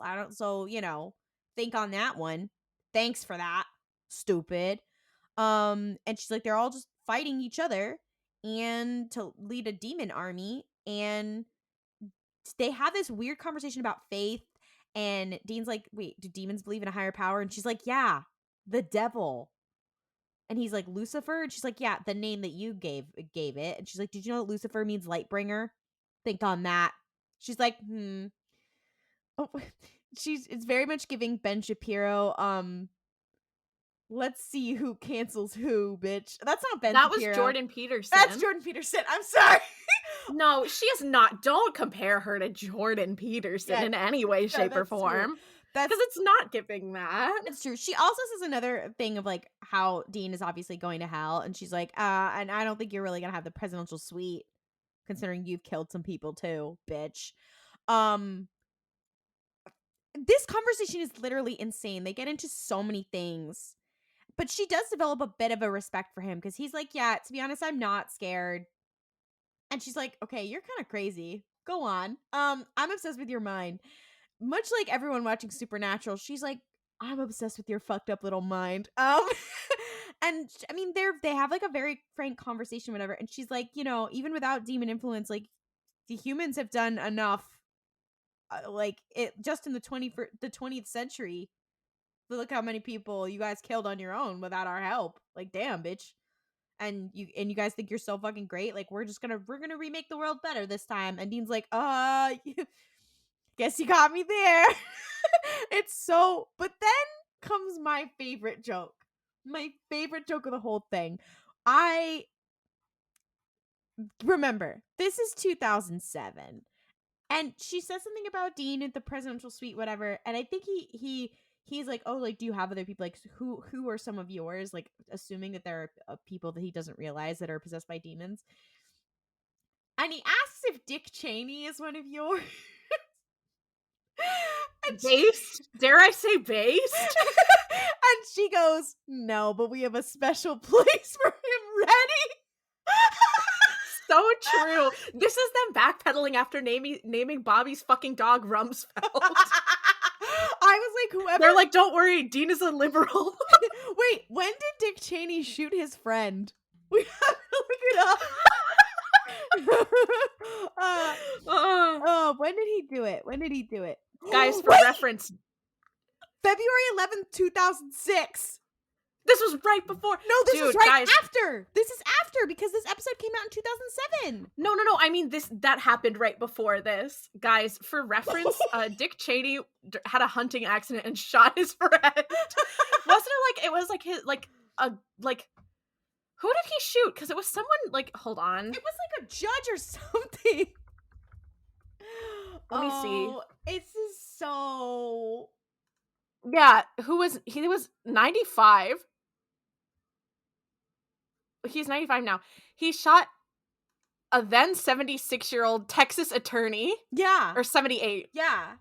So this is Dick Cheney in his worst era, obviously, but this is far from Dick Cheney's worst era. Let's be No, I'm not saying that him shooting his friend was his worst era. I'm just saying that he is at the peak of his fuckery at this point in 2007. That is true. Shout out to Comrade Supernatural. and also Comrade George Lucas naming a fucking character Halle Bertoni in the Clone Wars around the same time. You know what? They really were like, fuck the Bush administration. And you know what? Slay for that. Yeah, this is the only part of this episode that ages well. I just thought, I love how they took time out for that. She develops some respect for Dean. Yeah, because Dean was like, fuck Dick Cheney. I just also love how... No, because you know what? Demons, handshake, hunters, fucking hating Dick Cheney. And he was like, here's the other piece. Oh, you know why hunters hate Dick Cheney? Because he's the reason that they have the Patriot Act and the Department of Homeland Security, which makes it far more difficult to fly with weapons. So now they have to drive everywhere. I'm sorry. Oh my lord. Oh, I'm sorry. Oh, it's a commentary on the Patriot Act when you think about it. More surveillance of the American people means it's harder to hunt demons. Let's talk about that. It's a lot to think about. And that's why Dick Cheney is going to hell. That's why. Well, the other piece of this where she talks about like, oh, like vice and whatever. And I'm like, it's very non-progressive in that we think that like sex is bad. But on the other side of it, they all said fuck Dick Cheney, so I'll let it slide. You know what I mean? I mean, obviously a lot of whorephobia going on. It's like prostitution. I'm like, that is in every city and town, even rural places, guys. Horrible news. Anyway, sex work is work, etc., etc. All of this. So sorry to the prostitutes and the sex workers who are just disrespected in Supernatural. You don't deserve this. Then again, who is respected in Supernatural? Disrespected in real life too. I mean, yeah. We love you guys. Obviously, don't worry. We love you. But Supernatural's like, listen, are we going to be racist? Yes. Are we going to be whorephobic, fatphobic, homophobic, transphobic? There was a transphobic joke in the last episode. We're going to do all those things. However, fuck Dick Cheney. Is whorephobic a word? It is. It actually is a word. It is. Oh wow, I've never heard that before. I love that. Considering I was gonna be like, holy shit, so true. Fun fact about me is that I'm mutuals and friends with a lot of sex workers on the internet because we have been harassed by the same people. Okay, sorry. So they're having their little slay moment, and suddenly, so we cut back to Sam, and he's like, "All right, I'm going to find out where Casey lives. I don't know where Dean is." And he goes up to the bartender. Who's working right now. And he asks, and the bartender's like, well, I could tell you, but like, why would I tell you that information about my coworker? And he's like, really?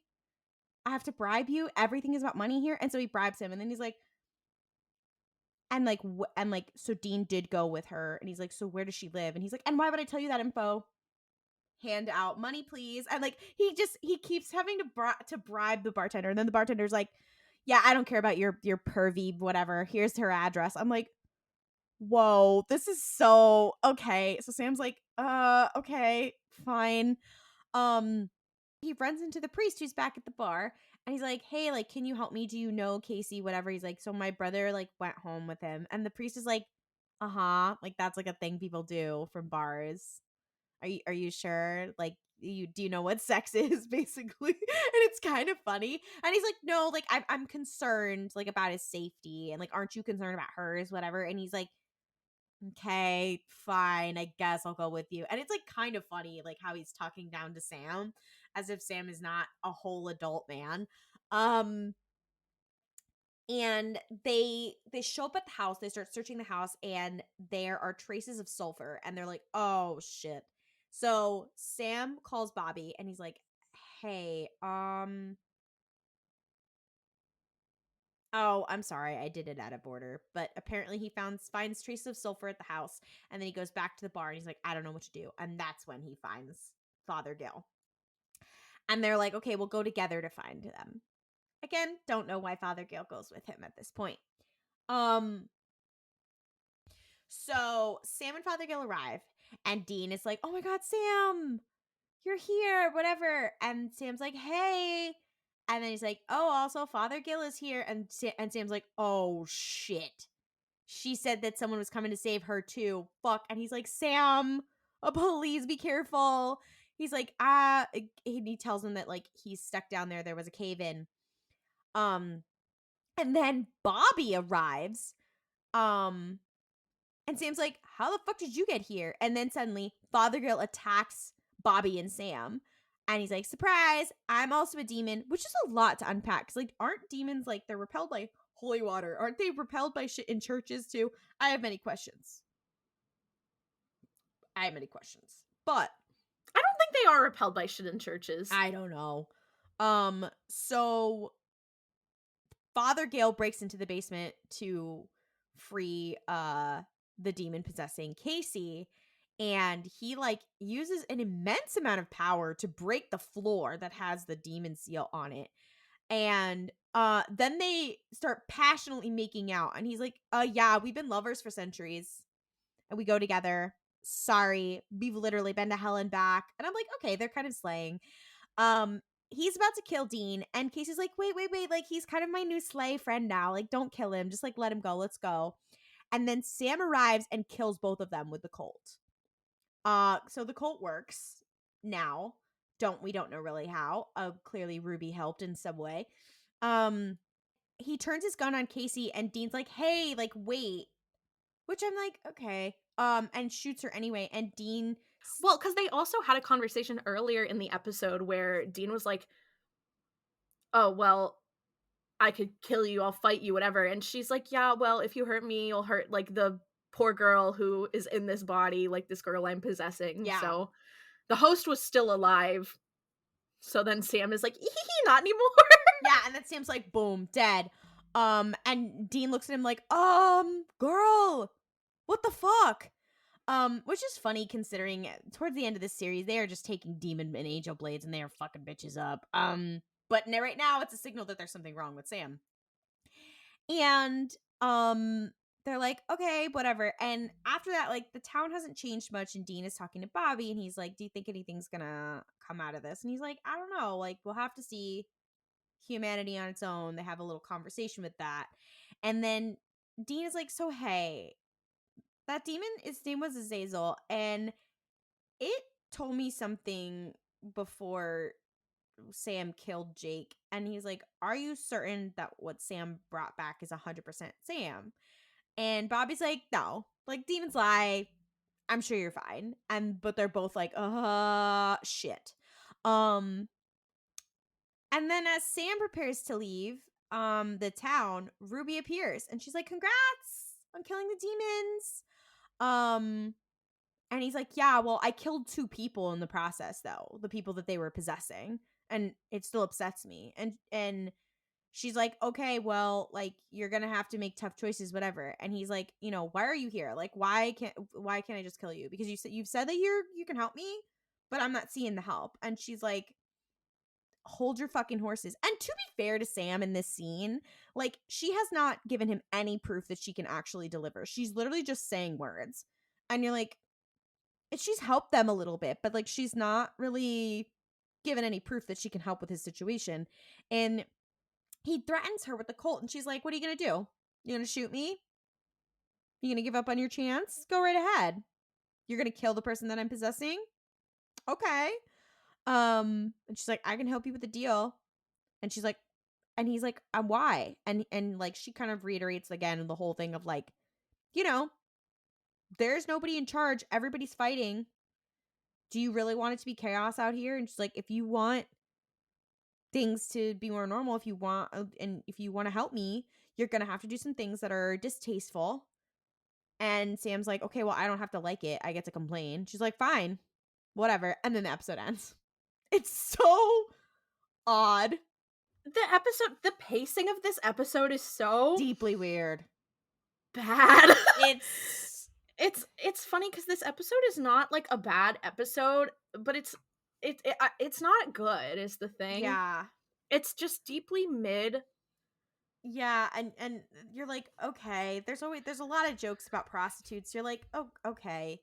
No, like Bobby, the best part about this episode is Bobby and Ruby interacting, where she's like, oh, what are you gonna do? Shoot me? And then he does, and she's like, ow.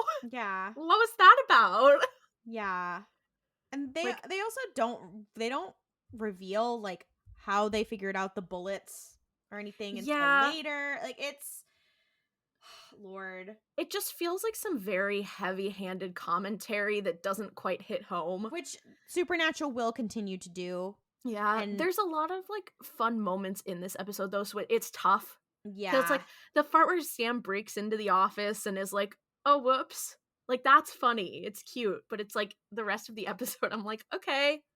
Wow. Like, if this was in the hands of different writers, maybe, but... Yeah. Okay, according to the trivia of this episode, in keeping with the show's oblique winks at current events, i.e. the reference to Dick Cheney, the good man who perpetuates the hobby shop shooting is Tony Perkins, also the name of the American politician who at the time was the president of the Conservative Family Research Council, closely associated with the White House and the subject of inquiries regarding alleged ties to white supremacist groups. Okay. All right, Supernatural with the commentary. No, all right. Robert Singer and Jeremy Carver were like, fuck the Bush administration. Robert Singer and Jeremy Carver, I don't know, they were probably like liberals watching The Daily Show every night or like listen to something on NPR about the Family Research Council and they were like, let me cook. Let me cook. Let me cook. And they did. Were they what they served up? It was fun. The spirit was there. Got the spirit. The spirit was there. Maybe like write a better of an episode and then I'll be down with you. Their best, most slay political episode is when Castiel kills the entire Westboro Baptist Church. I think a lot of the problem with this part in Supernatural, like with this season, is that we're basically on a waiting. Yeah. Like, we're just kind of waiting for Dean to keel over. And I'm like, and like they're going out and hunting these demons, but there's no real there is an overarching plot. We're waiting for Dean to die and Cass to save him. It's like, all right, chop chop. Yeah, let's get through it. We got what, like 12 more episodes of this? Jesus Christ. No, season 3 is just it's so deeply fine. But it's got, you know what? It's got Bobby's slayest moments, and I think that's what matters. That is the truth. We got Bobby and we got a Dick Cheney joke, and I think that's what all that matters, you know? The two genders, Bobby and Dick Cheney joke.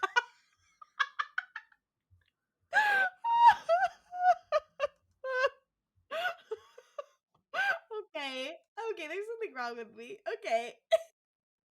And with that, thank you for listening. If you would like more Supernatural content or just content of us, you can follow us on social media at Mystery Spotcast. We're on Twitter, Instagram, TikTok, Tumblr, all those places. You can also ask us questions in our TikTok Q&A, or you can email us. We're themysteryspotcast@gmail.com. If you enjoy listening to us suffer, please consider rating the show and leaving us a review on Apple Podcasts, Spotify, Podchaser, Overcast, etc. Or tell a friend. It really helps. We really appreciate it. If you want to hear more from us, we are two of the co-hosts of Repulp's Pod Race, a queer Star Wars podcast. We've got some very fun stuff going on there right now. So we will see you 2 Tuesdays from now for more slaying people, queer baiting things, the supernatural business,